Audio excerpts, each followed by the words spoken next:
Hi everyone, today I'll be looking at how AI will create millions more jobs than it will destroy. If you're new to this channel, welcome.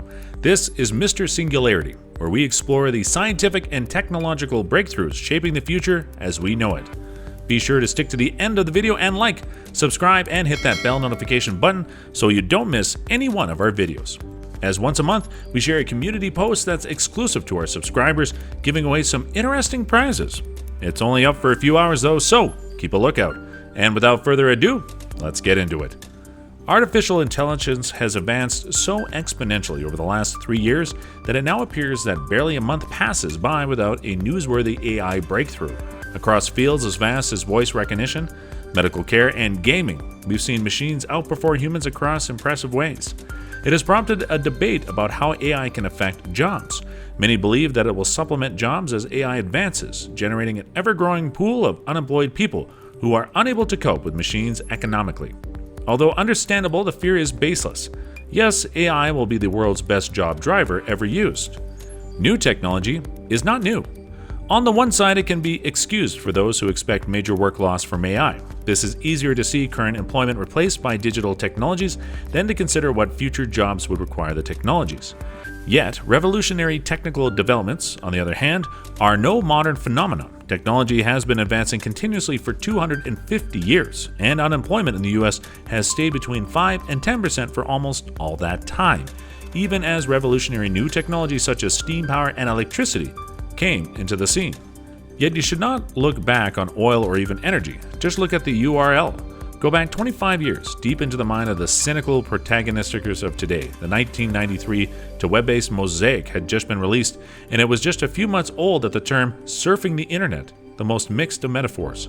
If someone had asked you what you might happen from linking a couple of billion machines to a massive network of standard protocols, you would have expected that email might cause us to send less emails, and the web might cause us to read less newspapers and maybe even do our online shopping. If you were especially farsighted, you might have hypothesized this development might have negatively impacted travel agents and stockbrokers. So you would have assumed, based on those beliefs, that the internet might kill work. Yet, we now know what really happens. The inevitable changes were occurring, yet so did a host of sudden shifts. We had thousands of trillions of dollars worth of new companies. We changed nearly everyone in the world who was touched by the invention.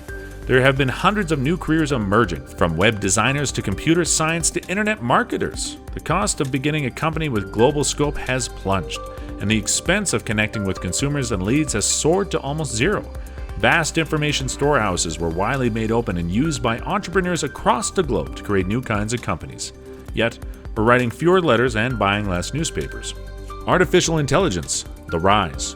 But a new yet growing invention came along, the artificial intelligence. You hear the same refrain, this is going to kill work.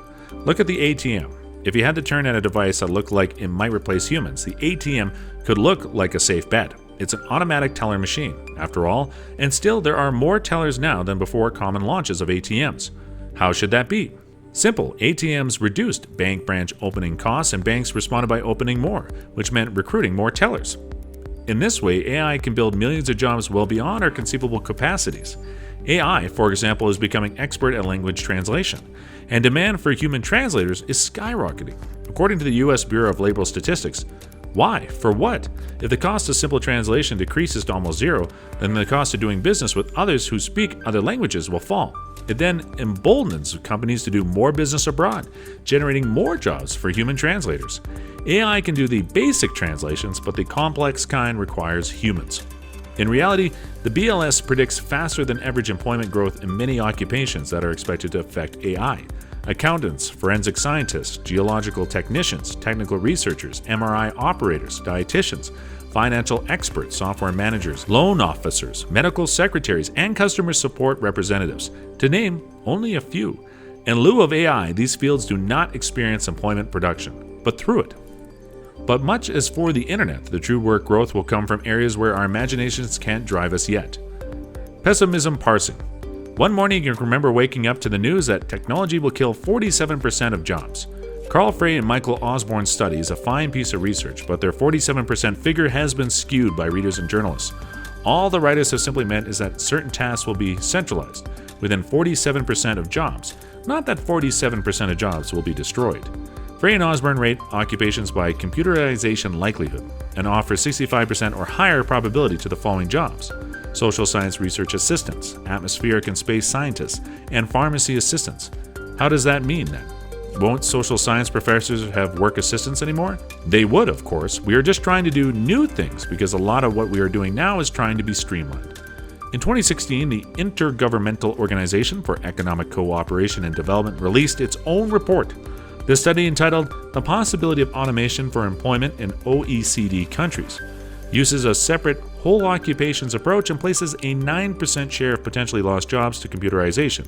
That is natural economic churn. But what about missing skills? Can AI replace low-skilled employees and create high-skilled job opportunities? The important issue is how most people are willing to do a job that is only a little more difficult than the one they have at present. That is just what happened during the Industrial Revolution. Farmers became factory employees, factory workers became administrators of factories, and so forth. Workplace adopting AI. An Accenture study entitled "Reworking the Transition" from January 2018 reports that emerging AI technologies combined with human cooperation could improve jobs worldwide by as much as 10% by 2020. Electricity transformed the environment, much as the assembly line did for electric technology. Without these developments, nobody would honestly argue we will be better off. They each changed our lives, produced jobs, and increased wages. AI is going to be greater than energy, greater than mechanization, larger than anything that has come before. That is how open markets operate, and why technology has made us never run out of workers. They aren't a set number of workers that technology takes one by one, leading to rising unemployment. On the planet, there are as many workers as there are purchasers and labor dealers. If you made it this far in this video, thank you, and welcome to the end of the video club. What's your take on this? Let me know down in the comments below and check out one of these other videos. This has been Mr. Singularity, and I'll see you in the next one.